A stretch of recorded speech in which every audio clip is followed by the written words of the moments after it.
فیضان امیر معاویہ عاشق مصطفیٰ حضرت معاویہ زاہد و پارسا حضرت معاویہ خوب رو خوش ادا خوش نما خوش لقا حضرت معاویہ مخلص و باوفا حضرت معاویہ بے گناہ بے خطا حضرت معاویہ بے گناہ بے خطا حضرت معاویہ بے گناہ بے خطا حضرت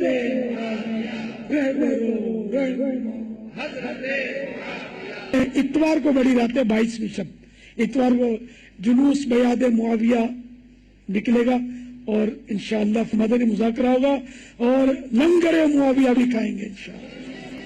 فیضان امیر معاویہ. As far as your understanding about the wall of Karbala, you said that Yazid, may Allah be pleased with him, Yazid, may Allah be pleased with him, Yazid, may Allah be pleased with him, that he was ferocious and he was a villain, etc. There's difference of opinion. We're not here to discuss about history, and neither do I want to get a difference in the Muslim Ummah. What we say, there's a difference of opinion between the Sahabas. That is history. محرم میں شادی کرنا ہمارے معاشرے میں اچھا نہیں سمجھا جاتا. آپ کی کیا رائے ہے؟ یہ روایت توڑنا زیادہ ثواب کا کام ہے یا محرم میں شادی نہ کرنا ہی بہتر ہے؟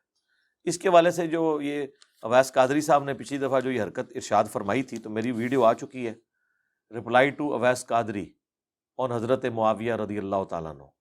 اس میں انہوں نے بھی اپنی بچی کا نکاح والا معاملہ کیا تھا محرم کے اندر، تو اس پہ میں نے اپنی ورڈک دے دی تھی.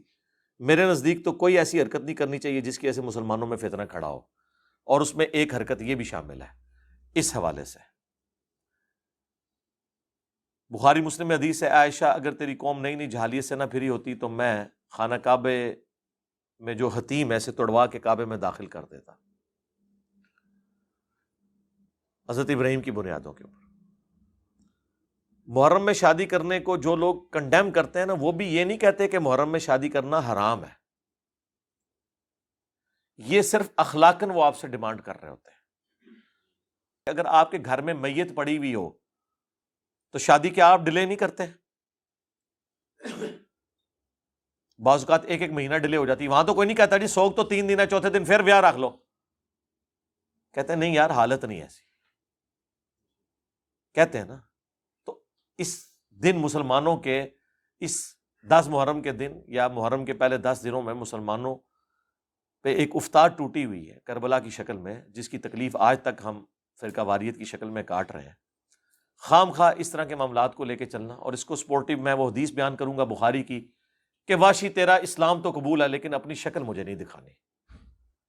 یہ وہ شخص کہہ رہا ہے جو حریص علیکم بالمؤمنین رؤوف الرحیم ہے. وہ بھی اپنے جذبات پہ اس حوالے سے قابو نہیں رکھ پا رہے کہ تو نے حمزہ کو قتل کیا، اگرچہ تو مسلمان ہو گیا، تیرا گناہ بھی معاف ہے، لیکن مجھے شکل نہیں دکھانی، مجھے اپنا چچا یاد آتا ہے. اب اسے کوئی کہے گا کہ بغض واشی تھا حضور کے دل میں. بغض واشی ہوتا تو حضور بدلہ لیتے. ہاں دل میں غم حمزہ تھا، وہ غم تو قیامت تک جاری رہے گا. غم حسین ختم نہیں ہوگا، وہ جاری رہے گا. باقی ہمیں ان ایکٹیویٹیز سے اختلاف ہے نا، جھولے نکالنے سے، گھوڑے کے نیچے گزرنے سے، اور چھریاں اور ماتم، یہ سب بدعات ہیں. اس کو تو ہم ہمیشہ کنڈیم کرتے ہیں. لیکن آپ اس طرح کی ایکٹیویٹی پرفارم کریں جس کی وجہ سے مسلمانوں کا دل دکھے. اپنی تو ان کی حالت یہ ہے، یہ کہتے ہیں جی 22 رجب کے کنڈے نہ کریں، یہ حضرت معاویہ کی موت کا دن ہے اور شیعہ اسے خوشی کے طور پر مناتے ہیں.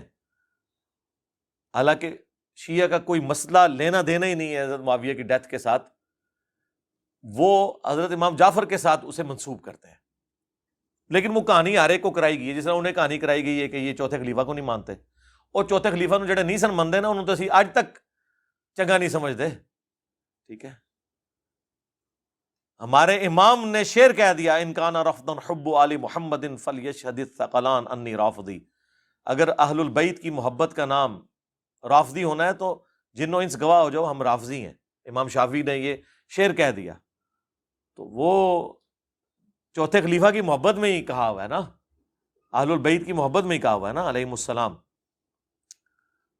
تو پھر میں یہاں پہ پھکی دیتا ہوں کہ جو لوگ اتنے سینسٹیو ہیں امیر شام کے معاملے میں، ٹھیک ہے، تو یہ بھی پھر اس طرح کیا کریں نا کہ جب امیر شام کی وہ ڈیتھ کا موقع آتا ہے تو یہ سنیوں کو کہا کریں کہ اس دن خوب شادیاں کیا کرو، حضرت معاویہ کے مرنے کے اوپر خوشیاں خوب منایا کرو کہ وہ اللہ کی جنتوں میں پہنچ گئے ہیں. یہ کریں گے تو آپ 10 محرم کے اوپر لوگوں کو شادیوں کی ترغیب کیوں دلا رہے ہوتے ہیں؟ آپ کے لیے وہ سینسٹیو ایریا بن جائے گا. ہم کہتے ہیں وہ بھی نہیں ہونا چاہیے، ہمارے لیے یہ سینسٹیو ایریا بن جائے گا. آپ اپنے بیانات میں حضرت امیر معاویہ رضی اللہ تعالیٰ کے عیب بیان کرتے ہیں، بلا شبہ وہ تمام باتیں سچ ہیں. اچھا، آگے پھر کیا مسئلہ رہ گیا؟ آپ نے مگر ایک ایسا مسئلہ جس میں امت کا اختلاف کا خدشہ ہے اس کو اچھالا. میں نے کون سا اختلاف کرایا جی؟ نہ میں صفین کرائی جے، نہ میں سنی شیعہ فرقے بنائے جے، نہ حالے تک حضرت معاویہ تے جو ممبرہ تے لعنت ہو رہی ہے وہ میں شروع کرائی ہے. میں تو اس دنیا میں پیدا کیا گیا ہوں جہاں پہ یہ مسئلے پہلے ہی تھے. میں نے تو ان مسئلوں کو ختم کروایا ہے. اچھالا کہاں سے ہے؟ اچھالا تو ان لوگوں نے جنہوں نے بے خطا بے گناہ معاویہ معاویہ نعرے لگوائے ہیں. ہاں، اچھالا انہوں نے ہے جنہوں نے قسطنطینیہ کی بشارت یزید ابن معاویہ پہ فٹ کی ہے. میں نے کہاں سے اچھالا ہے؟ پہلی دفعہ یہ میں نے مسئلہ اس وقت ہائی لائٹ کیا جب 2009 میں ڈاکٹر ذاکر نائک نے ہزاروں لوگوں کی موجودگی میں ویڈیو ریکارڈ کرائی اور وہ لاکھوں کروڑوں مسلمانوں تک پہنچی، جس کی وجہ سے اس کے اوپر بین بھی لگا اور لوگوں نے احتجاج بھی کیا. ہم تو جواب دے رہے تھے، آپ ہمارے سروں پہ جوتیاں ماریں اور ہمیں رونے بھی نہ دیں. میں نے کسی وابی مولوی کو نہیں دیکھا کہ وہ ذاکر نائک کا رد کرے، اور جب ہم نے جواب دیا ہمارے رد پہ آ گئے. اس کا مطلب ہے یہ یزید کے ساتھ ہیں. اللہ ان کا حشر یزید اور اس کے خاندان کے ساتھ کرے، ہمارا حشر اہل البیت کے ساتھ اور صحابہ اکرام کے ساتھ کرے. آمین. علی بھائی، حضرت علی کا ساتھ دینے پر پوچھنے پر حضرت عمار کا منافقین والی بات کا ذکر کرنا ان کا صرف اجتہاد تھا یا کسی اور طرف اشارہ تھا؟ اشاروں کے اوپر میرے بھائی فیصلے نہیں ہوتے جب تک اسپیسیفکلی کوئی بات نہ کرے. اشارہ ہو بھی سکتا ہے، نہیں بھی ہو سکتا، کیونکہ ان سے پوچھا گیا تھا آپ کو کوئی خاص ایسی بات بتائی گئی ہے؟ تو انہوں نے کہا نہیں، خاص بات تو بتائی گئی ہے جو وہ حذیفہ ابن یمان کو ہی بتائی گئی ہے کہ منافقین کے نام ہے. ہمیں کوئی ایسی خاص بات نہیں بتائی گئی. ٹھیک ہے، اب اس کو بعض لوگ ریلیٹ کرتے ہیں کہ انہوں نے حضرت علی کے مخالفین کو منافق کہہ دیا، تو ایسا نہیں ہے. حضرت عمار اتنے دلیر تھے کہ انہیں کوئی آر نہیں تھی کہ وہ ڈائریکٹ نام بھی لے لیتے. سرکار ان کو کس چیز کا ڈر تھا؟ ان جیسا ایمان ہے کسی کا؟ سنن نسائی میں حدیث ہے، حاکم میں بھی ہے کہ یہ سر کے بالوں سے پاؤں کے ناخنوں تک عمار ابن یاسر ایمان سے پر ہے. ٹھیک ہے جی. اور بخاری کے الفاظ ہیں کہ اللہ نے عمار کی زبان کو شیطان سے پناہ دی ہوئی ہے. ٹھیک ہے نا جی. تو اس لیے انہوں نے جب اسپیسیفکلی نام نہیں لیا تو اس طرح نہ کریں. اسی طریقے سے یہ جو حدیث ہے علی سے محبت نہیں رکھے گا مگر مومن، علی سے بغض نہیں رکھے گا مگر منافق. حضرت علی کے زمانے میں بھی اور آج بھی جو لوگ اپنی کم علمی اور جہالت کی وجہ سے یا دنیاوی منفعت کی وجہ سے اگر کوئی حضرت علی کے بارے میں کامنٹس کرتا ہے یا وہ مخالفین کو سپورٹ کرتا ہے تو آپ کہتے ہیں یہ منافق ہے. وہ تو کئی ناسبی تھے جو چینج ہوئے ہیں. تو آپ علمی طریقے سے اصلاح کریں. لوگوں کو بتایا نہیں نہ گیا، جب بتائیں گے تو اصلاح ہوگی انشاءاللہ. آپ صحابہ کرام کی غلطیاں کیوں پکڑتے ہیں جبکہ صحابہ جنتی ہیں؟ آپ حضرت یوسف علیہ السلام کے بھائیوں کی غلطیاں کیوں بیان کرتے ہیں جبکہ وہ جنتی ہیں؟ قرآن میں صحابہ کرام کی غلطیاں کیوں بیان ہوئی ہیں جبکہ وہ جنتی ہیں؟ بخاری مسلم میں کیوں بیان ہوئی ہیں جبکہ وہ جنتی ہیں؟ ان ٹائم قیامت تک جو جواب لب دے رہو تھا. وہ اگلے دن لائیو سٹریم میں ایک بھائی نے آگے کہا کہ کیا قیامت کے دن پوچھا جائے گا کہ آپ نے یہ حدیث بیان کی تھی کہ نہیں؟ بخاری کی 2812 اور 447 کہ عمار کو ایک باغی جماعت قتل کرے گی، عمار انہیں اللہ اور جنت کی طرف بلائیں گے، وہ جماعت جہنم کی طرف بلائے گی. تو شاید بھائی نے فی البدی اس کا اتنا زبردست پھکی والا جواب دیا. انہوں نے کہا کہ کیا امام بخاری سے قیامت میں یہ سوال ہونا تھا کہ یہ آپ حدیث لکھیں بخاری شریف کے اندر؟ کیسا زبردست جواب ہے.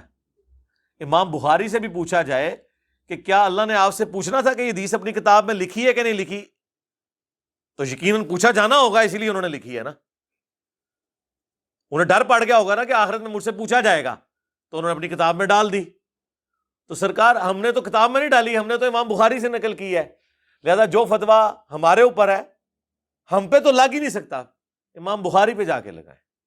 بول وہی جو حق ہے، ਟਾਈਮ ਕਿਆਮਤ ਤੱਕ ਹੈ, ਤੁਹਾਡੇ ਆਣੇ ਲਈ ਨਸਲਾਂ ਵੀ ਇਸ ਫੱਕੀ ਦਾ ਜਵਾਬ ਨਹੀਂ ਦੇ ਸਕਦੀਆਂ ਕਿ ਇਮਾਮ ਬੁਖਾਰੀ ਨੂੰ ਪੁੱਛਿਆ ਜਾਣਾ ਸੀ ਕਿ ਤੁਸੀਂ ਇਹ ਹਦੀਸ ਕਿਉਂ ਲਿਖ ਰਹੇ ਹੋ, ਨਾ ਲਿਖੀ ਤੇ ਮੈਂ ਤੁਹਾਨੂੰ ਪੁੱਛਾਂਗਾ, ਲਿਹਾਜ਼ਾ ਪਾਓ ਆਪਣੀ ਕਿਤਾਬ ਵਿੱਚ।